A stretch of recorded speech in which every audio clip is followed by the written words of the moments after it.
Hello everyone, welcome back to another video. We have a very important development today, and it's mainly around the deal that Israel and Hamas are getting closer and closer to. And I'm going to be talking about this in very much detail, as much as we have so far, to say the least. But before I get to that, we had some significant updates from the ground, both in Lebanon and in Gaza.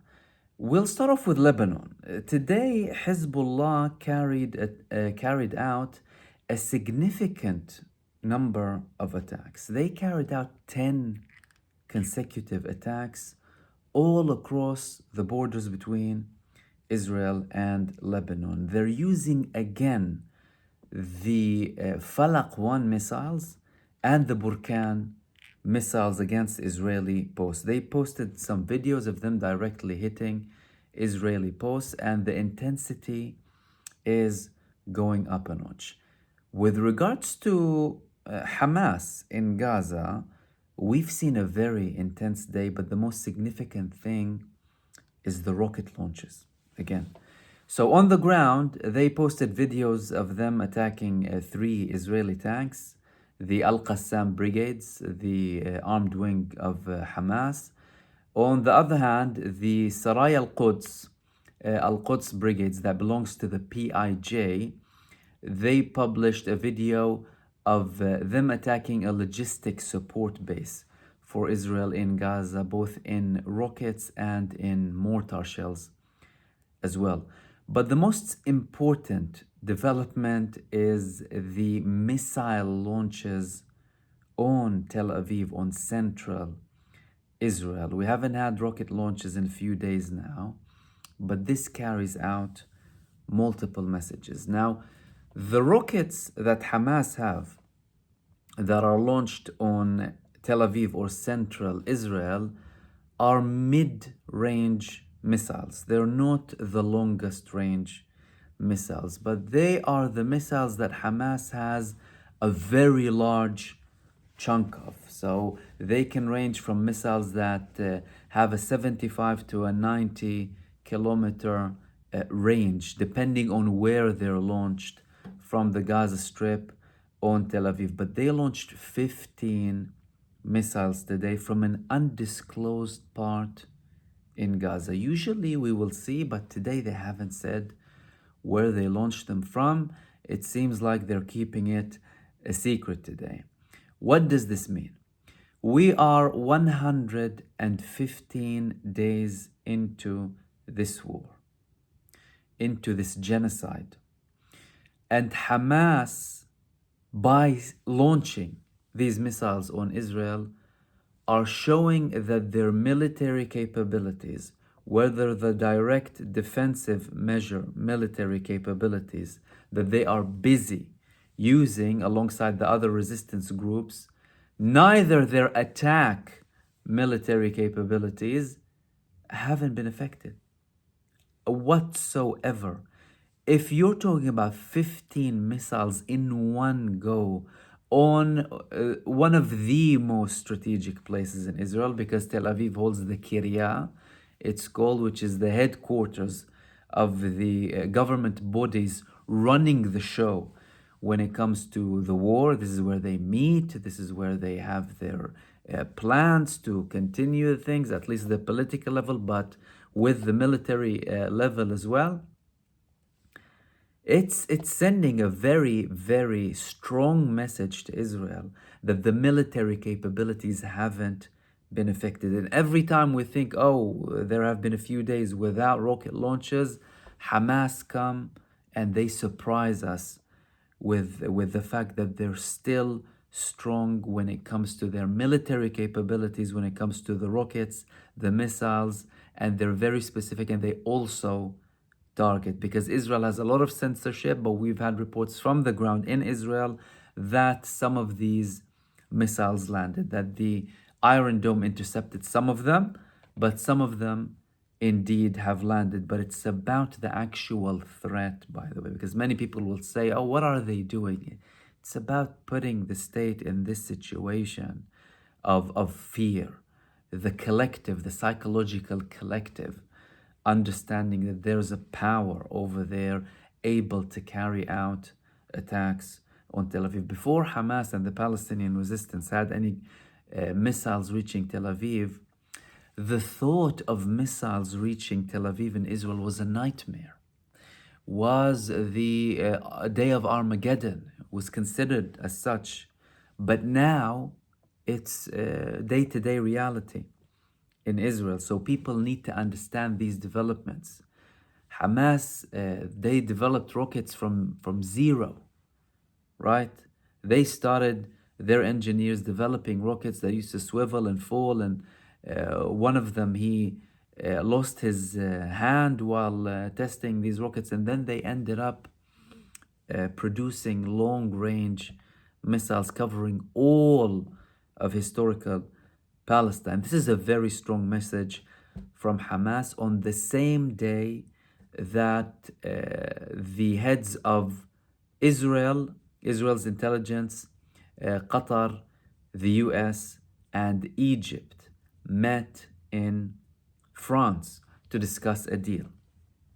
We had two senior figures from Israel actually signaling the importance of it. But before I go into the details or the reported details of this deal or supposedly, upcoming deal, the fact that it's in France is very important. France, although they supported Israel in the beginning very heavily, unconditionally, go and attack Hamas, they quickly changed their tone and they started criticizing Israel and the fact that they're committing massacres against children and women. And Israel criticized France for criticizing them for killing children and committing crimes in Gaza. So the fact that the talks are being held in France is very symbolic. That's something symbolic, because this means Israel is approaching a country that has shown discontent and unhappiness with Israel. So this is very important. What did we hear about the reported deal?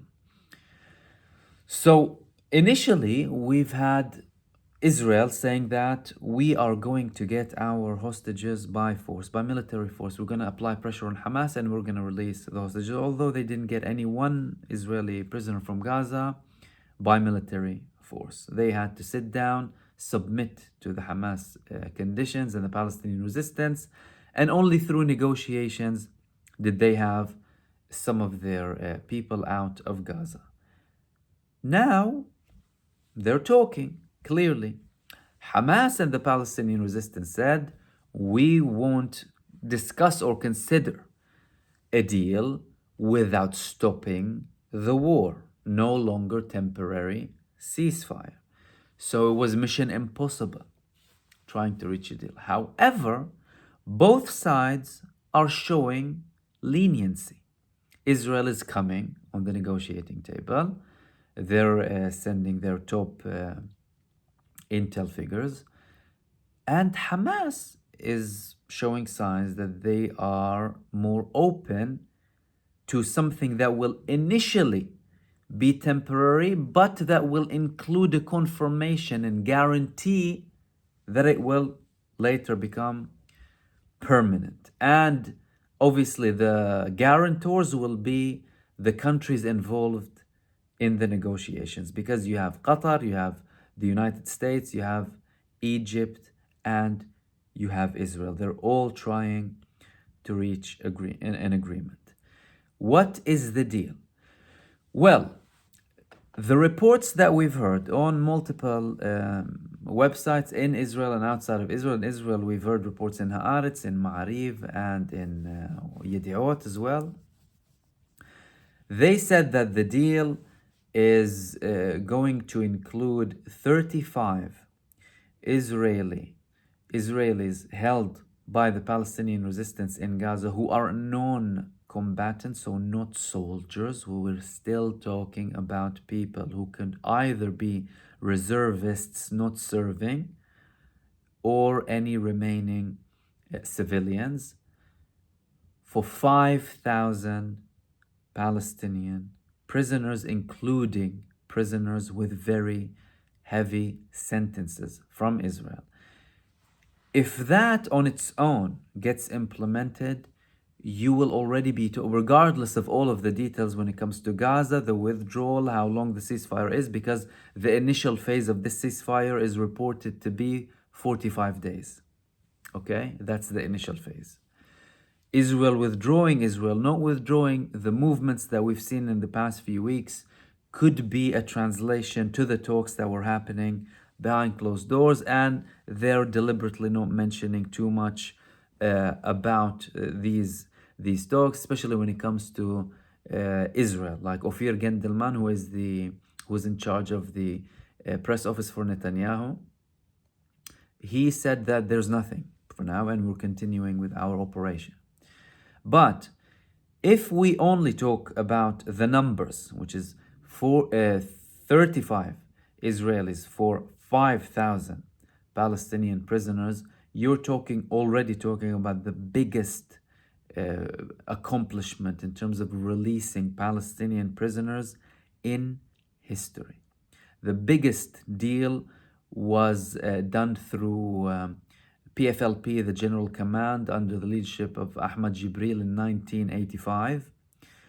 And the second largest one was done by Hamas in 2011, the Gilad Shalit deal, with approximately 1,047 Palestinians. So this one, just this round of it, will be the biggest in Palestinian history. So this on its own will be a great accomplishment, because it will be releasing prisoners that Israel never ever wanted to release, and there will be a lot of criticism, and we're already hearing a lot of criticism about the potential of releasing such figures from Israel.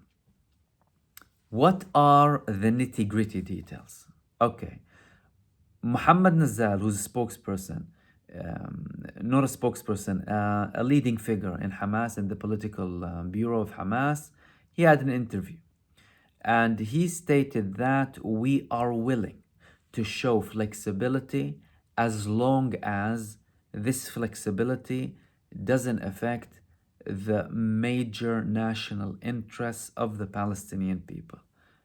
How did he translate that? He translated it with the fact that if we are agreeing to a potential long-term ceasefire, this long-term ceasefire, reportedly 45 days from the reports that we're hearing, will have to have guarantees that it will lead to a permanent ceasefire. The wording can mean anything. If we reach an agreement with a wording that both Israel and Hamas are happy with, it's potentially dangerous, because each side will translate it as they wish, as they see fit, depending on the crowd. And we've had that many times before when it comes to Gaza. You've had a temporary ceasefire, then Israel said we never agreed that we will stop the war, and then Hamas will say Israel did break because they said that they will stop the war or stop the attacks, and then Israel continued, it re-escalated again. From Nazal's perspective, who is one of the Hamas members, he said that we can't put the Palestinian people in that situation. Because according to that idea, you would be shooting yourself in the foot, because if you really want to stop the war, you need guarantees that this ceasefire will be very long term. We can't have a very short ceasefire. We can't allow Israel to do what they did previously. But it's not only about stopping the war completely, nor the prisoners only. It's about other things as well. One of these things is Israel withdrawing. Again, the small withdrawals that we've seen in the past few weeks could be translations that, look, we're willing to take out some of our forces out to try and reach a deal. Okay? The second thing is they're creating buffer zones. The buffer zones could be problematic because Israel would say, let's say for argument's sake, Israel said, I'm going to withdraw, but I'm going to keep the buffer zone. From Hamas's perspective, that buffer zone is occupation of Gaza. They're not going to agree to it. So the wording, it's going to have to be very thorough. It's going to have to be very carefully worded for both parties to agree, okay? And Israel needs to show the Israeli public opinion that it's not a defeat, although some people are already saying it is a defeat. Some analysts in Israel, like one of them is Tzvi Yechezkeli, he said these proposals and Biden's proposal is a submission. Okay? Now, I previously stated that Israel will have to submit to reach an agreement. This is a form of submission. The fact that you are no longer talking about demolishing the Hamas, this is gradually getting out of the way, slowly but surely.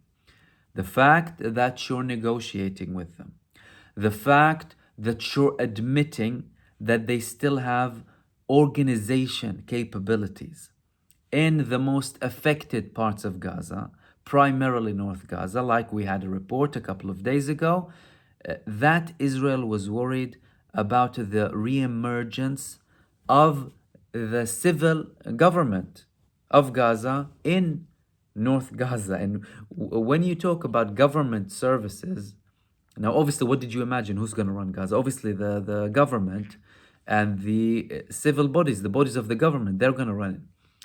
But the fact that Israel is admitting that Hamas from a government level is able to restructure in the northern part of Gaza, and you're not even mentioning the military wing, is a total admission of defeat. The fact that you were completely defeated in that area and you have no control over any other part of Gaza.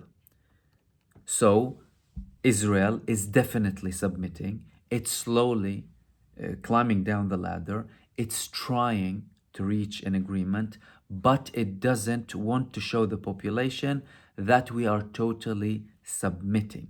They will try and sell it to the Israeli public as we had the military pressure, and because we had the military pressure on Hamas, this is how we enforced this deal, and they might say later on, we need to continue the pressure to reach another deal. From Hamas's perspective, they need to show it as we did get a very long-term ceasefire, not just a few days. We had X amount of guarantees that were worded in such a way that Israel will completely stop the war later on. And we released X amount of prisoners. And another very important thing, unprecedented amount of aid and things that Gaza needs in terms of rebuilding, etc. Now, obviously, this process is a very, very long process. And one major thing that people need to understand is nothing has been agreed upon yet. These are only reports, but these reports are clearly stemming out of something that was actually there, because the people commenting on it, particularly from the Palestinian side, specifically Hamas, clearly highlight that there is development. Now, the Palestinian side is more free when they're talking about it, whereas Israel is trying not to mention it whatsoever, because Israel is the side that gave up way more when it comes to this. Even when we talk about the fact that they're negotiating, not talking about demolishing the Hamas, and the ratio, imagine 5,000 for 35. 5,000 Palestinians released for 35 Israelis. The reports were saying 100 to 300 ratio. One Israeli for anywhere between 100 to 300 Palestinians will be released in this deal. And it looks like we're talking about the upper end of that figure. This on its own is a massive blow to Israel. So the fact that they're talking with Hamas, the fact that they're trying to reach a deal, the fact that they will allow them to continue, the fact that we have such a high ratio, and to add to that, that these are all still non-combatants. So Hamas is still holding the major cards. The soldiers that they kidnapped from the Gaza division, the commanders, the real heavy cards, the jokers of Israel when it comes to this, and they want to keep them literally till the last second, up until they make sure Israel complies with all of their demands. So Hamas will rely heavily on the prisoners that they have to make sure that Israel will eventually submit to all of their conditions, which will include complete withdrawal from Gaza, Hamas remaining there, releasing all of the prisoners, and Israel obviously completely stopping the war. And these were the main things that I wanted to talk to you about today. I hope I shed some light as to what's happening, and I will hopefully see you soon in the next video. Take care.